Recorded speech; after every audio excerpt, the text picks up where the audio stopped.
여러분 무지무지하게 덥지요? 진짜 더운 것 같습니다. 30년 전에 제가 96년도에 필리핀으로 선교사 파송되어 나갔을 때 그 아퀴노 국제공항 문을 딱 열고 나갈 때 꼭 느낌이 찜질방 들어가는 것 같았습니다. 공항에서 문 열고 딱 나가는데 오는 그 열기가. 그런데 우리나라가 지금 그런 나라가 됐습니다. 그래도 사람 살만 합니다. 왜냐하면은 제가 필리핀에 갔을 때 필리핀 인구가 96년도에 7천만이었어요.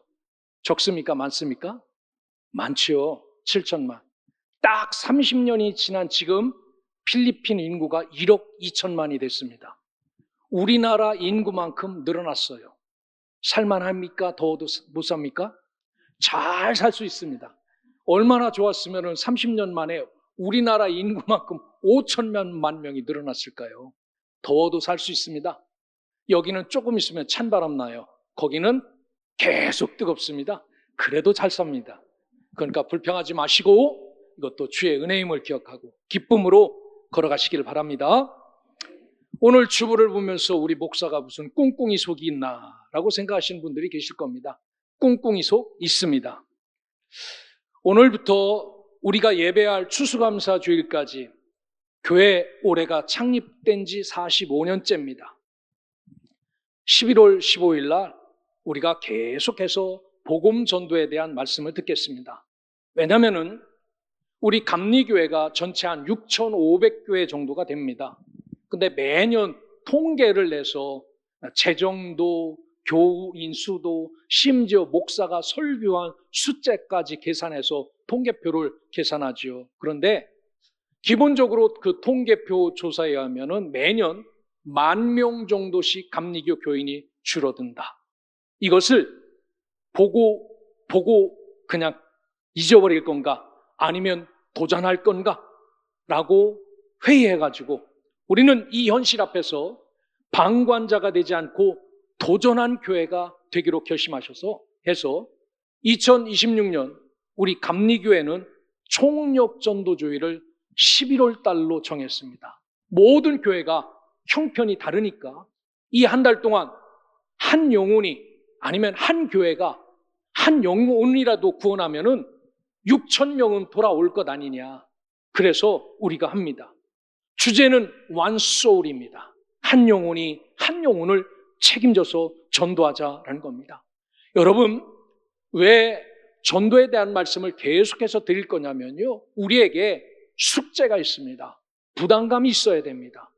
그리고 이것을 아무나 할 수 있는 일도 아니지 않습니까? 가라고 해서 갈 수도 있는 일이 아니고 입을 열라고 해서 입을 열 수도 있는 게 아닙니다. 하지만 하나님이 기뻐하시고 하나님이 계획하시는 일이라면 반드시 무뚝뚝한 나를 통하여서도 구원받을 사람이 있을 것이고 나의 입을 열어 영혼을 구원하실 수 있는 하나님의 은혜가 있음을 기억하고 오늘 우리도 계속해서 이 말씀을 잘 들으면서 여러분 속에 부담감이 채워지고 나에게 아직도 해결하지 못할 숙제가 남아있구나라는 것을 기억하시고 숙제 잘하는 성도들 되시기를 주님의 이름으로 축원합니다. 여러분 학교 다니면서 제일 부담스러웠던 게 뭡니까? 숙제. 요즘은 숙제가 없는 것 같아요. 그렇지 않아도 학교 가기 싫은데 숙제까지 하면은 큰일 나서 요즘은 뭐 다 숙제도 안 내주는 것 같습니다. 그런데 우리 때는 숙제가 있었어요. 심지어 안에 가면은 손바닥을 맞고 종아리를 맞았습니다. 그래서 안 하면은 학교 가기 싫었습니다. 여러분, 학교에만 숙제가 있습니까? 아닙니다. 직장 생활에도 숙제가 있습니다. 뭡니까? 아니, 직장에서, 회사에서 월급을 그냥 주는 거 아니에요. 그 맡은 업무가 있습니다. 업무를 잘해야 칭찬하며 돈을 주지요. 업무도 진행하지 않고 가서 뚝 앉아있고 아침에 와서 앉아있다가 저녁 때 돌아간다고 돈을 주는가? 그렇지 않습니다. 직장에도 업무 평가를 따라서 진급도 하고 해요. 거기도 그게 숙제입니다. 의사는 어떻습니까? 청진기 하나 목에 메고 흰 가운 걸쳐 있고 앉아 있다고 의사입니까? 아닙니다. 의사의 업무는 사람을 살려야 됩니다. 누구를 갖다 줘도 그 사람의 병이 뭔지 진단하고 약을 처방해서 고치고 수술해서라도 생명을 살리는 게 바로 의사입니다. 여러분, 부모는 뭡니까? 애만 놔뒀다고, 나눴다고 애들이 큽니까? 양육하는 게 부모의 책임 아닙니까? 그러면 우리에게는, 예수 믿는 우리에게는 이런 숙제가 없을까요? 다 숙제가 있는데 있습니다. 예수님이 내주신 숙제가 있어요. 이것은 다름 아닌 복음을 전하며 영혼을 구원하는 일입니다. 오늘 말씀입니다. 가라는 겁니다. 누구든지 만나서 제자를 삼아서 아버지, 아들과 성령의 이름으로 세례를 주고 내가 너희에게 가르쳐준 모든 것 똑같이 가르쳐서 하나님의 자녀 백성 세우라라는 겁니다. 이게 우리가 꼭 실천해야 될 주님께서 남겨주신 숙제다라는 사실을 기억하고 우리가 신앙생활을 열심히 하죠. 얼마나 좋은지 알 수 없습니다. 교회 와서 예배도 드리고 기도도 하고 봉사생활도 하고 헌금도 하고 하는데 정말 중요한 거, 잊지 말아야 될 숙제, 이거는 좀 안 하는 것 같아요. 다른 건 잘해도 정말 중요한 복음 전도의 숙제, 여러분 이 숙제도 똑같이 뒤로 미루지 말고 이 복음 전도의 숙제를 잘 감당하셔서 하나님 앞에 기쁨되는 여러분들 되시기를 주의 이름으로 축원합니다. 예수님도 말씀하셨어요. 오신 목적이 뭐냐? 내가 가르치고 전하고 고치기 위해서 오셨다고 마태복음 4장 23절에 말씀하셨잖아요. 누가복음 19장 10절에는 뭐라고 이야기하냐면은 인자가 온 것은, 내가 사람의 모습을 입고 온 것은 잃어버린 자를 찾아 구원하려고 내가 여기에 왔다라고 말합니다. 그래서 그는 찾아다닙니다. 뽕나무에 올라간 삭개오도 찾아가고요, 사마리아 여인도 찾아가고 세리 마태도 찾아가서 그들을 불러서 제자를 삼고 하나님의 거룩한 사역을 감당하게 하시지 않습니까? 그러기에 오늘 저와 여러분들도 예수님처럼 이렇게 잘 명에 따라 순종하여 살아감으로 하나님의 기쁨 되어 우리를 통하여 구원받는 자가 있고 나의 숙제를 통하여 사람이 살아나는 역사가 있다면 이보다 기쁨이 없다라는 사실을 기억하고 저와 여러분들이 이 숙제에 대한 부담감이 커져서 나도 꼭 해야 되는 숙제가 있는데 이것을 어떻게 해야 될까 고민하며 이 숙제를 기도하고 말씀 보고 기도하고 말씀 보며 이 숙제를 잘 감당하시기를 주님의 이름으로 축원합니다. 예수님께서 내주신 첫 번째 숙제는요, 복음을 가지고 세상으로 가라라고 말씀합니다. 여러분 17절을 보십시오. 같은 상황을 보고 같은 은혜를 경험합니다. 예수님이 십자가에 달려서 죽으시고 부활하시는 것, 나만 못 본 게 아니라 다 같이 보고 있습니다. 부활하신 주님이 눈앞에 있는 것을 있습니다. 그리고 그분을 배웁고 경배, 하나님을 높이고 나를 낮추는 경배를 합니다. 그런데 그 중에도 누가 있다고요? 의심하는 사람이 있더라라고 말합니다. 여러분 세상은 이래요. 우리가 복음을 전한다고 꿀떡꿀떡 받아먹고 여기에 오지 않습니다. 2000년 전에 살아계신 예수가 그들 앞에 있는데 그들이 절을 하고 경배를 해도 그 중에는 의심하는 자가 있고 그 중에는 믿지 않는 자가 있다라고 말합니다. 이게 세상입니다. 이런 자리에 우리 보고 복음을 들고 가라는 겁니다. 19절을 보십시오. 예수님은 그러므로 너희는 가라라고 말합니다. 여기 가라는 이야기는 여러분 오늘 저기 을왕리 해수욕장으로 가라는 그런 것이 아니라 삶의 현장으로 나가라는 겁니다. 다 다르지 않습니까? 나와 여러분이 다르고 여러분과 여러분이 다르고 여러분의 삶의 현장이 다 달라요. 어떤 사람은요 밤에 일하는 사람이 있어요. 우리 가운데. 어떤 사람은 새벽부터 가서 일하시는 분들이 있습니다. 상황이 다 다른데 그런 삶의 현장으로 나가라는 겁니다. 어디로 가든지 그냥 도시락통 들고 가지 말고 복음을 들고 가라라는 그런 뜻입니다.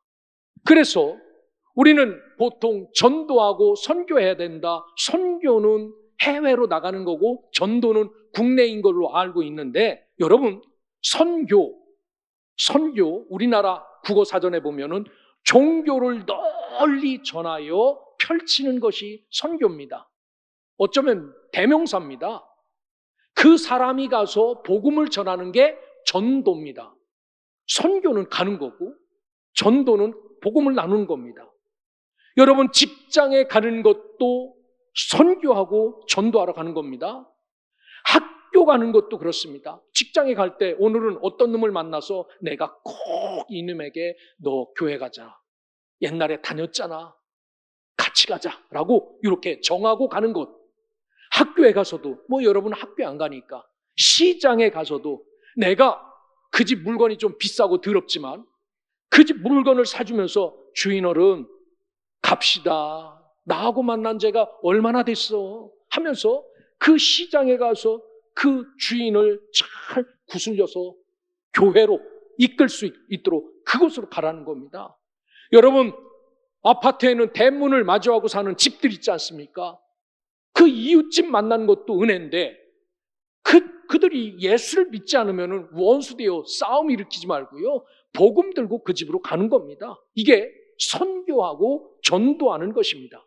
예수님은 교회 안에만 있지 말라고 하셨습니다. 여기는 다 누구예요? 우리는 이미 복음을 아는 사람입니다. 여기에서 복음이 어떻고 저기 뭐가 어떻고 이런 이야기하면 창피한 거예요. 왜냐하면 빛은 어두운 데서 빛이 바라지요. 우리 마당에는요 서치라이트가 3개가 있어요. 열심히 켜줍니다. 밤에는 끕니다. 저 아파트에서 막 민원을 넣어갖고 그 집도 보이는지 안 보이는지 모르지만 하여튼 꺼둡니다. 그런데 이 서치라이트가 대낮처럼 밝아요. 환하죠. 그런데 아침에 해가 뜨면은 이게 등이 켜졌는지 안 켜졌는지 모를 정도로 그 햇빛 앞에서는 이 등불이 아무 효력을 발하지 못해요. 빛은 어두운 곳에 필요하지요. 소금은 그냥 소금 있어야 되는 게 아니라 녹아져야 여기 소금 들어갔구나라고 느끼는 것처럼 지난주 오후에 말씀을 들은 것처럼 빛은 대낮에 효과 없습니다. 여기는 이미 빛을 다 받은 사람이고 아는 사람들이에요. 여기서 복음을 떠들고 할 필요도 없습니다. 오늘 예수님은 이 복음을 갖고 여기서 떠드는 것이 아니라 이것을 갖고 가라라고 말합니다. 그래서 세상은 아직도 예수님을 모르고 오늘 말씀처럼 의심한 자들로 가득한 곳이지만 오늘 우리는 그곳으로 가야 됩니다. 여러분, 살면서 옛날에는 한 끼 양식이 없어서 저 집에 가서 쌀 한 대빵만 빌려와라. 가고 싶습니까? 쌀 빌리러? 가고 싶지 않아요. 저 가게에 가서 외상 좀 가지고 와라. 가고 싶습니까? 안 가고 싶어요. 그런 곳 누가 가고 싶습니까? 이 자리에는 그런 거 시킨 분도 있고 그런 거 경험해 보신 분도 있을 거예요. 그렇게 우리가 어렵게 살았어요. 참 가기 싫습니다. 그런데 갔다 와야 어떻게 돼요? 그거를 얻어다가 가지고 와야 입에 풀칠이라도 하고 살지요. 가는 겁니다. 오늘 저와 여러분들에게도 가라고 말씀합니다. 왜 하필 나냐고, 말도 못하고 숫기도 없고 재주도 없는데 왜 나를 보내시려고 하냐고. 그래도 가셔야 됩니다. 성도는 교회에 머무는 자가 아니라 세상 속으로 파송된 선교사이기 때문입니다. 우리가 직장에 있는 이유도, 우리가 가정에 있는 이유도, 우리가 이웃을 만난 이유도 다른 것 아닙니다. 그곳으로 가서 그들에게 복음, 내가 알고 있는 복음을 전하라라고 말합니다. 여러분, 혹시 가라고 명하시는데 순종하지 않는다면 우리는 숙제하지 않고 학교 가는 것과 똑같습니다. 가라는 명령 앞에 정말 싫어도 용기 내서 이 일을 한다면 이 일은 내가 하는 것이 아니라 하나님이 함께 하시겠다라고 말씀하지 않습니까? 그러기에 용기를 내시기를 바랍니다. 가라는 곳에 여러분 가시길 바랍니다. 입을 열라고 할 때 열어서 복음을 증거하면은 여러분에게 하나님의 놀라운 은혜가 임하여서 여러분들을 통하여 구원받는 자가 있고 여러분을 통하여 하나님의 놀라운 역사가 나타날 줄 믿고 순종하기로 마음먹고 돌아가시기를 주의 이름으로 축원합니다. 두 번째 숙제는 모든 민족에게 제자를 삼으라라고 말씀합니다. 여러분, 이 가운데는 일본을 정말 미워하시는 분도 계시고 중국을 정말 미워하시는 분도 계십니다. 그런 사람들에게는 절대로 복음도 나눠줘서는 안 된다고 하시는 분들이 계십니다. 여러분, 그런 사람들은 천국 못 가요. 왜냐하면 천국은 대한민국만 사는 나라가 아닙니다. 거기도 갔는데 대한민국, 중국, 일본 똑같이 있으면 천국이 천국입니까? 거기서 뭐 해야 돼요? 싸워야 되죠. 땅 따먹기 하고 힘겨루고. 천국은 그런 곳이 아닙니다. 오늘 모든 민족으로 제자를 삼으라. 19절 보십시오. 그러므로 너희는 가서 모든 민족으로 제자를 삼아 아버지, 아들과 성령의 이름으로 세례를 베풀고. 여기에는 두 번째 숙제가 담겨 있는데 모든 민족으로 제자를 삼으라는 겁니다. 제자 삼는다는 이야기는 교회 가자. 막 끌고 와서 너 용돈 줄 테니까 교회 가자. 이 교회 데리고 나오는 것을 뜻하는 것 아닙니다. 제자라는 마데테스라는 이야기는 그저 배우는 학생이 아니라 나는 누구의 제자입니다 라고 말할 때 스승의 삶을 담고 그분의 인품을 담고 그분의 인물을 담고 그분의 걸음걸이를 담고 그분의 취미도 담고 모든 것을 다 담을 때 사람들이 야, 너는 어떻게 저 선생님을 닮았냐? 너 그 사람 제자구나? 라고 이렇게 말할 정도가 된 게 진짜 제자입니다.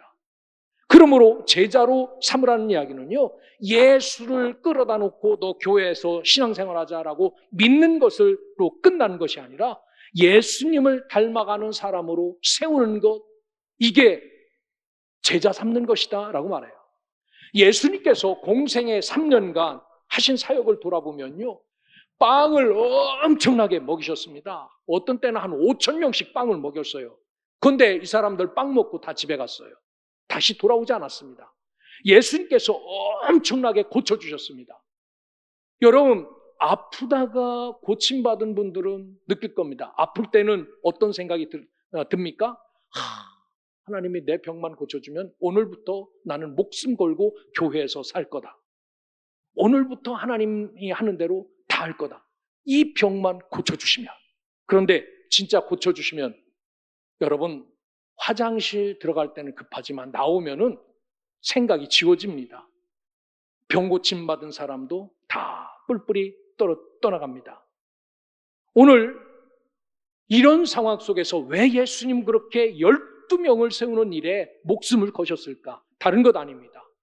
이 복음의 확장은 아무 사람에게서 사람들을 통해서 확장되는 게 아니라 잘 훈련되고 만들어진 제자를 통하여서 복음이 잘 흩어지기에 예수님은 12명, 이 생명 같은 12명이라도 세워놔야 되겠다라고 싶어서 그렇게 세웠죠. 이 원리를 사도 바울은 디모데에게 잘 가르칩니다. 디모데야, 내가 많은 증인 앞에서 내게 들은 바를 충성된 사람에게 부탁해라 라고 말합니다. 내가 너를 그렇게 가르쳤듯이 너도 충성된 사람을 골라서 가르쳐라. 그러면 그 충성된 사람들이 또 다른 사람을 가르칠 수 있으리라 라고 디모데후서 2장 2절에 말합니다. 여러분, 오늘 본문에 나오는 모든 민족이라는 말은 단순히 국가를 의미하는 것 아닙니다. 이 민족, 저 민족이 아니라 모든 종족입니다. 우리는 단일 민족이죠. 이렇게 한 나라가 하얀 옷 입고 한글 쓰고 생긴 것도 비슷한 나라는 많지 않아요. 다 섞여 살죠.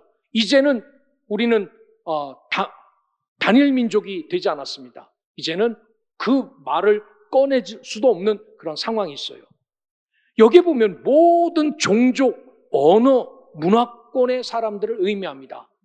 나하고 다른 사람이라 할지라도. 그래서 하나님의 관심은 어떤 특정한 민족이 아니라 모두입니다. 만약 구원받는 일을 줄 세웠다면 대한민국은 몇 번째 구원받았을까요? 여러분, 우리 노란 얼굴은 지금도 쳐주지 않습니다.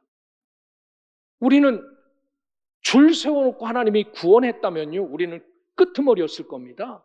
그런데 하나님은 다 그것을 떠나서 누구든지 차별해서가 아니라 누구든지 이 복음을 전하여 예수님의 사람으로 함께 세워나가라라고 하셔서 우리가 복음을 들었지요.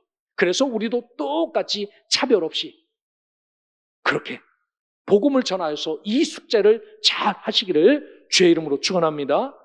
여러분, 우리 주변에는 아직도 예수를 알지 못하는 가족들이 있습니다. 아직도 복음을 듣지 못한 이웃도 있고요. 아직도 교회 문턱을 못 넘는 형제, 친척, 심지어 자녀들도 있습니다. 그 사람들이 우리에게는 평범해요. 그냥 내 자식이고 내 가족이고 내 형제고 내 부모일 수 있습니다. 그런데 하나님께서는 독생자를 내어서 죽이고 살리실 만큼 특별한 사람들입니다. 귀한 영혼들이지요. 그래서 예수님께서는 그 영혼을 위해서 하늘의 영광을 버리고 십자가를 지셨다는 겁니다. 그리고 그들에게 복음을 나눠줘라라고 우리에게 명하십니다. 여러분, 교회 부흥은 건물이 커지는 것이 아니라 제자가 많아지는 것입니다. 우리의 성공은 숫자가 아닙니다. 예수님을 얼마나 닮은 사람이 많은가, 그것이 관건입니다. 그래서 우리도 이 일을 해야 됩니다. 여기다가 교회에 왔으니까 그것이 끝이 아니라 예수의 제자가 되도록 잘 가르치고 양육하여서 모든 민족을 제자 삼을 수 있는 이 교회가 진정한 하나님이 기뻐하시는 교회임을 기억하고 이 주님의 명령을 잘 감당하는 숙제 잘하는 교회와 성도들 되시기를 주님의 이름으로 축원합니다. 마지막으로 세 번째 숙제는 가르쳐 지키게 하라라고 말합니다. 여러분, 세상에서 가장 힘든 일이 어떤 일입니까? 살아오면서 어떤 일이 가장 힘듭니까? 여러분, 아버지, 어머니로 여기 앉아 계신 분들 계시죠? 아버지, 어머니가 아이들을 뱃속에 10달 동안 놓고 키웁니다. 여러분은 어떻게 키웠습니까? 여기에 이놈이 도둑놈, 최고의 도둑놈이 되게 도와주십시오. 이놈이, 여러분 이런 기도했습니까? 하나님, 복중에 있는 이 아가가 키는 1m 190 됐으면 좋겠고 IQ는 한 160좀 됐으면 좋겠고 이놈이 이 땅에 딱 태어나자마자 이놈을 통하여 우리가 복을 누리게 도와주시옵소서. 이런 기도 했습니까? 안 했습니까? 여러분 안 했지만 저는 했습니다. 여러분 부모, 자식 다 놓고 그렇게 기도했습니다. 그런데 기도한 대로 나왔습니까? 안 나왔습니까? 안 나와요. 애들 성격 고쳐보셨습니까? 고칠 수 없어요. 누가 난 건데? 여러분이 다 난 건데 안 고쳐져. 정말 힘든 거는요, 사람을 변화시키는 거예요. 그래서 옛말에 백년지 대계란 말이 있습니다. 백년지 대계. 이 말을 누가 했냐면 중국의 춘추 전국시대에 제 나라의 재상이었던 이름도 아주 기가 막혀요. 관중이라는 분이 하신 이야기입니다. 뭐를 비유로 이야기했냐면은 곡식 심는 것은 1년이면 끝난다는 겁니다. 봄에 씨앗을 뿌리면은 그 해 끝나요. 잘 여물었는지 잘 여물지 않았는지 끝나요. 곡식은 1년이면 땡. 나무는 10년. 나무를 심고 10년이면요, 그 나무가 좋은 나무인지 안 좋은 나무인지 판가름이 나요. 우리 교회 장로님이 복숭아를 심으신 분이 계십니다. 따다 주셔서 맛있게 먹었습니다. 진짜 맛있게 먹었어요. 그 나무가 7년 됐다는데 커서 성장하여 주렁주렁 열렸다는 겁니다. 장로님 보고 제가 톡 갖고 가서 다 베죠. 그래 보면 베일까요? 안 베일까요? 그거 베면요, 교회 당장 안 나오실 겁니다. 왜? 그 나무를 심어서 10년도 되지 않았는데 나무의 모습을 보고 열매를 보고 참 좋다라고 인정했어요. 그런데 사람을 기르려면 몇 년을 길러야 된다고요? 100년을 길러야 된다고.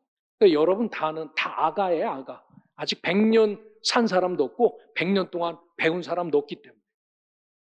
왜 이런 말을 할까요? 사람 키우는 게, 사람 만들어지는 게 너무너무 힘들다는 이야기입니다. 그런데 예수님 우리에게 이런 숙제를 내십니다. 본문 20절을 보십시오. 내가 너에게 분부한 모든 것을 가르쳐 지키게 하라 라고 말합니다. 복음을 전하는 것으로 너 땡이다 라고 말씀하지 않았습니다. 믿게 하는 것으로 끝나지 않고 세례받는 것으로도 끝나지 않습니다. 여기까지만 인도하고 이끌어도 대단한 건데 오늘 말씀대로 살아갈 수 있는 제자를 세우라 라고 말합니다. 이게 우리에게 주신 숙제예요. 내 자식을 가르치는 것도 힘든데 한 몸이 돼서 한 성도를 데려다가 복음을 전하고 세례를 받게 하셔서 예수님의 말씀을 그대로 가르치는 겁니다. 여기 가르치다라는 디다스 콘테스라는 말은요, 그저 지식 전달이 아니라 삶으로 보여주는 겁니다. 내가 먼저 함께 걷는 겁니다. 그리고 진리를 몸에 익히도록 훈련하는 겁니다. 이게 가르치는 겁니다. 그러니까 누구를 가르친다는 게 얼마나 힘듭니까? 그리고 지키게 하라라는 겁니다. 머릿속에 각인시키고 메모리시켜서 끝까지 그 말씀 붙들고 살아갈 수 있도록, 그 말씀 앞에 순종하게 살 수 있도록 그렇게 세우는 것, 이게 우리가 해야 될 숙제다라고 말합니다. 여러분, 예수님께서 원하시는 사람은 성경을 많이 아는 사람이 아니라 성경대로 살아가는 사람입니다. 예수님은 언제나 순종을 원하셨죠. 오늘 저와 여러분들도 이렇게 순종할 수 있기를 주님의 이름으로 축원합니다.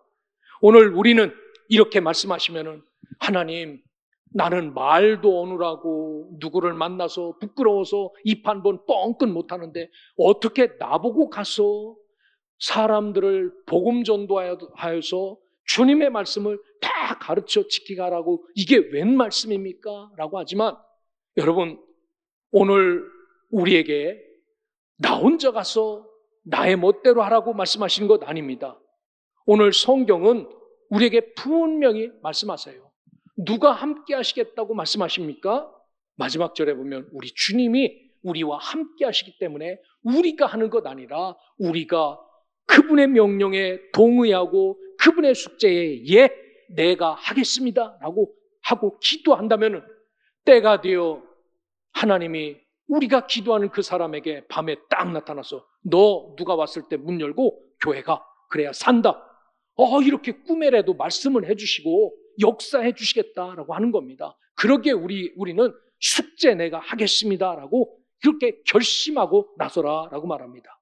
그러기에 오늘 저와 여러분들은 말씀대로 순종 잘하여 하나님의 뜻대로 숙제 하나하나 잘하고 가까이 주 앞에 나갈 수 있는 믿음의 자녀들 되시기를 주의 이름으로 축원합니다. 오늘 우리는 이 말씀을 통하여 주님이 승천하시기 전에 우리에게 내주신 그 숙제에 대해서 들었습니다. 복음을 들고 가라는 겁니다. 그리고 제자를 삼아서 한 사람이라도 생명의 길을 걷게 하라는 것, 그리고 그들에게 아주 똑바로 가르쳐서 정말 말씀대로 살아가게 제자를 세우고 지키는 것, 이것이 우리의 숙제다라고 말합니다. 목사만의 숙제가 아닙니다. 선교사만의 사명도 아닙니다. 우리 모두에게 주신 그러한 자들이었습니다. 예수님은 아주 무식하고 뱃사람이었던 저 갈릴리 사람들을 뽑으셔서 이 일을 하셨어요. 왜 그들에게 맡기셨을까요? 우리 보고 낙심하지 말라고. 하나님, 그런 일은 똑똑하고 배운 사람이나 하지요? 아닙니다. 오늘 성경에 보면 베드로와 그의 제자들은 예루살렘에서 살지 않았어요. 율법 학자들도 아닙니다. 그런데 합니다. 다른 것이 아니라 주님의 능력을 믿고 주님의 약속을 믿었기 때문입니다. 영원토록 함께 하신다는 그 약속 때문에 이들은 순종하고 나갔지요. 자, 이제 말씀을 마칩니다. 여러분, 우리 모두가 언젠가는 주님의 앞에 섭니다. 왜냐하면 반드시 심판대 앞에 서지요. 거기에서 얼마나 큰 집에서 살다 왔냐, 얼마나 재산을 많이 모으고 왔냐, 얼마나 높은 자리까지 올라왔느냐, 바보 같은 놈아 거기까지 못 올라갔느냐, 이거 물으실까요? 아닙니다. 그런 거 묻지 않습니다. 내가 너에게 맡긴 영혼, 그 영혼을 위해서 너는 무엇을 하다가 왔느냐라고 물으실 겁니다. 나에게 맡긴 영혼 있지 않습니까? 가깝게는 자식들, 가깝게는 형제, 부모, 이 영혼들 있지 않습니까? 이 영혼들 어떻게 대하고 왔느냐라고 물으시면 여러분 뭐라고 대답하시겠습니까? 이 질문 앞에 부끄럽지 않는 성도가 되기를 주의 이름으로 축원합니다. 그러기 위해서 숙제해야 돼요. 이 부담감이 오늘부터 여러분에게 채워지기를 바랍니다. 이 숙제가 있구나. 이게 나에게 주신 거구나. 그래서 기도하십시오. 하루아침에 사람을 변화시킬 수 없습니다. 그리고 그들을 복음을 전할 수 있는 기회가 올 때 잘 전하고 예배 자리로 초청하는 겁니다. 한 사람을 말씀으로 세워 예수님의 제자가 서로 협력하여 만들어가는 것이죠. 그래서 이 모두 하나가 되어서 아름답게 이 숙제를 감당하여 이곳에 믿는 자의 수가 늘어나고 그리하여 우리 교회가 예수님 닮은 모습으로 잘 성장하여 그 기쁨, 그 능력, 그 에너지로 또 전도하고 선교할 수 있는 세상에서 가장 복된 교회, 가장 아름다운 교회, 우리 모두가 이 숙제를 생명을 다하는 날까지 잘 감당하는 성도가 되어 살아가시기를 주님의 이름으로 축원합니다.